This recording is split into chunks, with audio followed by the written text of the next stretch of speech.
شروع اللہ کا نام لے کر جو بڑا مہربان نہایت رحم والا ہے۔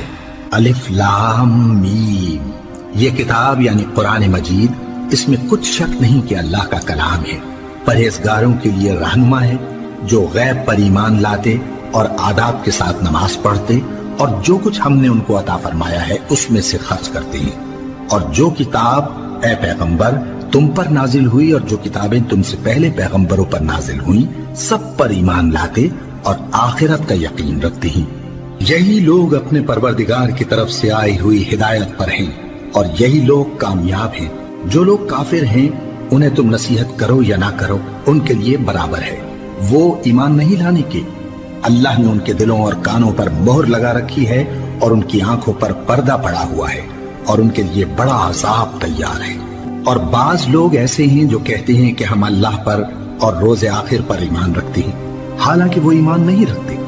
یہ اپنے خیال میں اللہ کو اور مومنوں کو دھوکہ دیتے ہیں، مگر حقیقت میں اپنے سوا کسی کو دھوکہ نہیں دیتے اور اس سے بے خبر ہیں۔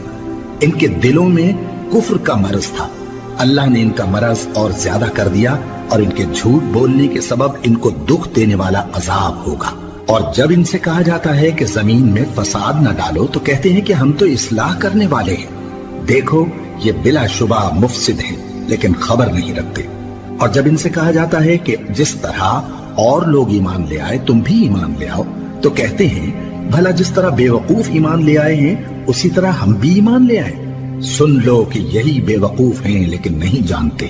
اور یہ لوگ جب مومنوں سے ملتے ہیں تو کہتے ہیں کہ ہم ایمان لے آئے ہیں، اور جب اپنے شیطانوں میں جاتے ہیں تو ان سے کہتے ہیں کہ ہم تمہارے ساتھ ہیں، اور مسلمانوں سے تو ہم ہنسی کیا کرتے ہیں۔ ان منافقوں سے اللہ ہنسی کرتا ہے اور انہیں مہلت دیا جاتا ہے کہ شرارت و سرکشی میں پڑے بہک رہے ہیں۔ یہ وہ لوگ ہیں جنہوں نے ہدایت چھوڑ کر گمراہی خریدی تو نہ تو ان کی تجارت ہی نے کچھ نفع دیا اور نہ یہ ہدایت یاب ہی ہوئے۔ ان کی مثال اس شخص کی سی ہے جس نے شب تاریک میں آگ جلائی، جب آگ نے اس کے ارد گرد کی چیزیں روشن کی تو اللہ نے ان لوگوں کی روشنی زائل کر دی اور ان کو اندھیروں میں چھوڑ دیا کہ کچھ نہیں دیکھتے۔ یہ بہرے ہیں، گونگے ہیں، اندھے ہیں کہ کسی طرح سیدھے رستے کی طرف لوٹ ہی نہیں سکتے۔ یا ان کی مثال میں کسی ہے کہ آسمان سے برس رہا ہو اور اس میں اندھیرے پر اندھیرا چھا رہا ہو اور بادل گرج رہا ہو اور بجلی کوند رہی ہو تو یہ کڑک سے ڈر کر موت کے خوف سے کانوں میں انگلیاں دے لے۔ اور اللہ کافروں کو ہر طرف سے گھیرے ہوئے ہے، قریب ہے کہ بجلی کی چمک ان کی آنکھوں کی بصارت کو اچک لے جائے۔